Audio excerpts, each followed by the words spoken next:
Hey guys, welcome back to my channel. For those who are new here, my name is Oma and I'm happy to meet you. This year is going to be amazing. This year we are going to be trying something new on this channel. We are not going to put so much pressure on ourselves. We're going to stay happy whether we have the watch hours that we need to monetize the channel or not, whether we have the 1,000 subscribers. I'm not saying you should not be telling people to subscribe. Please, oh, that's not what I said. Please ask your friends and your family, tell them to subscribe to my channel. We're trying to still grow the community, but irrespective, we'll put out content when we feel the urge to. When you ask for something, I will be more than happy to film it. So this particular video was something that was requested earlier this year. I wanted to try something new, so I asked that people send me recommendations or suggestions of things they like to see on my blog, and Vicky Alpha suggested that I talk about how I multitask, basically how I'm able to juggle the different things that I do and how I stay motivated. I decided to split the video into two parts. So part one is just going to be how I juggle the different things that I do, and then part two will talk about how I stay motivated. So if this is something that you are interested in, let's get into it. Before I share the tips with you, I like to give you a background, especially for those who are probably not very familiar with me. I am a communication specialist. I basically handle different brands in terms of their communications, digital marketing, social media management, and just all the likes that have to do with communication. For different clients, of course, there are different briefs, but the core of everything is really communications. I also run a business of my own, which was purely a crochet hair business and has sort of metamorphosed into a hair and beauty brand, especially after COVID-19 struck last year. And the third part of it is I'm a lifestyle blogger and a lifestyle content creator. I've been blogging for about 8 years now, and I'm not even sure if the calculation is right, but it seems like 8 years. And then when I started the YouTube channel, I did mention that the reason why we started the YouTube channel was to give the blog a visual representation to some of the things I talk about. So how am I able to juggle all of these things? Because what it means is that every of my business or everything that I'm affiliated with has a social media platform. So how am I able to juggle all of these different things? And I'm strategizing for each and every of these brands. Because the reality is, when people hire you to be a social media manager, which is supposed to be just for another day, but when people hire you to be a social media manager, they actually do expect you to handle communications and marketing for their brand. Now the thing about social media management is that many a times brands are not just expecting you to manage the social media platform in terms of creating content and posting. They expect you to be strategizing. So it means that for every of those brands that I'm affiliated with, I also have to strategize in terms of what's working, what the market will be interested in, what their target audience would be interested in. Because ultimately, it's not just about putting out content, it's that the content translates into sales. When a brand hires you to handle communications, handle social media management, they are not hiring you to just make their page look beautiful, which of course is a part of it. They really want return on investment. So hiring you is some sort of investment, and they're hoping that it translates into sales, especially since we're in a world where everything is really digital, including e-commerce. I don't know if I mentioned that my own arm of the business also has like an e-commerce platform. So that's something also that we're trying to build and a brand that we're trying to grow. So how do I juggle all of these things? How am I able to multitask and stay on top of everything? The truth is, I'm not on top of everything. That's the reality. Because sometimes some things have to suffer. But one thing that I know, that I try not to do, is that if anything is suffering, it's probably my own personal business. Is it something that is good? No. But for every point in my life, I have to make a decision. I have to decide what is working, what I want to focus on, and what is important to me at that point in time. And that brings me to my very first tip, which is prioritize. I need to prioritize every time. In December 2019, I decided to sort of do a detour in my career, and I started to work with a corporate finance company. I'm not going to overflow that matter because I talked about it on my blog, and the link is right there in the description box. So I started working with this corporate finance company, and I was handling communications for the mutual funds arm, of the company, as well as the savings platform. And this of course meant that it had to take a lot of my time. The savings product was a new product that was really just going digital. The mutual funds department also was just going digital. So I decided that my business had to sort of relax. I'm not going to say I'm taking a back seat. I've grown it for what, 4 years, and I have my customers, I have the sellers that patronize me. But you know, God has a sense of humor. COVID struck, and the best thing that happened to me was picking up a job that was paying me monthly, because hair was no longer a priority to anyone or almost everyone. Like I said, a lot of people were not really having their hair done, and our major clients were the salons, who also had to shut down because of COVID-19. So it was really tough, and that was when I realized that God has a sense of humor, because fam, He is the one that inspired me to take up that job. He saw the future and decided that my daughter needed source of income, and so she needed to take up the job with a corporate finance company, because I was observing lockdown when I clocked 3 months in that company. So imagine, that was what was really sustaining me when the business was not exactly thriving. Now, in terms of prioritizing, I try as much as possible not to take 2 clients at the same time. November 2020, I tried it. It worked out well because I had 2 assistants with one of the companies, and even after they left, I had my personal general manager take up the role of my assistant in one of the companies. So there are factors, of course, that went into it, but I try as much as possible not to have 2 clients at the same time. I need to understand what the new client wants and see if it fits into my current schedule, and if it does, then hey, we have a deal. Number 2 is being upfront with your clients. They need to understand where your head is at every point in time. Look, this is an agreement.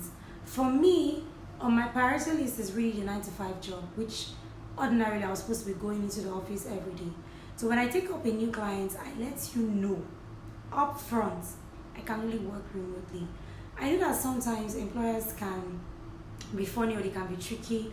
I have a particular client who, when I was going to start up the job, I did mention that, oh, I can only work remotely, and we were fine. Then 2 months into the job, like, oh, we need you to come in once in a while, we need to come in once a week, blah blah blah. I'm not saying that I cannot be flexible, but sometimes it's not convenient, and where it's not convenient, there's really nothing I can do. Especially if I've been upfront with you in making you understand that, look, this is the situation of things. You understand my value, you know my worth, you know I can do the job, and you know what I'm bringing to the table. So if it's okay by you, fine. I'm not the ultimate, but where it's not okay, we move on. I'm not saying that I don't need the extra money, because I do. That's why I'm taking some new clients, because having multiple streams of income is really everything. But where it's not working is not working. So I try as much as possible to be really upfront with my clients and let them know that, look, this is what I can do, this is what I can deliver, and this is where we are. Now, when you decide to be flexible, that is where tip 3 comes in. You need to get help. You need a strong support system. My personal general manager is like my #1 support system in terms of work on the ground. So he really helps out with stepping in when there is need to. That's the reason why I was able to get him to take up the responsibility of going into one of the offices 3 times a week and just being on the ground if they really need anything from me. So I run my business like a company would, and it's like you have a staff from my company who I'm outsourcing to you, who you are hiring to do a job, but he's helping me out. That's what it is. So you need to get help. Right now, I'm trying to hire a new staff for the company. I just want someone who is Twitter savvy, who can engage with online communities, and who of course lives around Ojudu. So if you're watching this video, you know someone, and help a sister out, ask them to send me an email. My email is in the description box. But getting help is really important, and it's something that you need to consider, especially if you can afford it. Just try as much as possible to get the help that you need. There are so many people who will be willing to take what you can afford, and when you can afford more, of course, please make sure to pay them more. My 4th tip is journaling. There are different ways that people journal. For me, I have different ways. I'm not tied to one particular way of using my journal. So on some days I'm doing a to-do list and I'm trying to tick off things from my to-do list. On other days I'm doing it the other way around. So I'm doing something and I'm writing it down that, oh well, I've done this, and at the end of the day I'm looking at everything that I've done today and then sort of having an idea of where I need to start from the next day. And other times I'm just winging it. So find out what works for you, but having a journal is amazing. I would say that for days when I'm trying not to get overwhelmed or days when I'm not trying to allow anxiety set in, I sort of try to do like, the other way around where I just do what I need to do and then I'm ticking it off. Now for days where I need to be on top of my game, like I don't want to forget anything and I know that there's a lot I need to achieve in terms of timelines, then I'll just do my to-do list. And that's what I do most than the other way around. I just tried the other way around at the start of February. I talked all about that again on the blog, so you can check that out. But I really try as much as possible to have like a to-do list, and then I'm just checking it out like, oh yeah, I've done this, I've done that. And sometimes at the end of the day, I've not done everything, but when we start the next day, we sort of have a way of infusing what we've left out into the new day. My fifth and final tip is knowing when to say no. It sort of relates to everything we're talking about, especially in terms of priority and being upfront with your clients. You know that you cannot do something, fam, just know when you can say no. Like I said, they always say, oh, just accept the job and then go and try to learn. It doesn't apply in every situation. And that's where consulting comes in. That's where you need to have conversations with the person who is employing you. Let them understand what you can deliver and also understand what they expect from you. Expectations differ, and this is where I need to talk to business owners and employers. When you're trying to hire someone, be upfront with them. Don't be trying to tell someone you want them to be a social media manager. Meanwhile, what you want from the person is to handle your entire communication strategy. I understand as a small business owner, your budget is, even big companies, if they can, they will try to cut costs as much as they can. That is where negotiation comes in. I have been in the workforce for 10 years now. Fam, I graduated 10 years ago, like July will be 10 years since I graduated. And I got my first job 2 weeks after graduation. So I have been in the workforce now for almost 10 years and I have seen a lot. I have seen a whole lot. Try as much as possible to avoid messy situations. Let the person who you are trying to hire understand what it is that you want, and you who they are trying to hire understand what they want and know if you can truly deliver.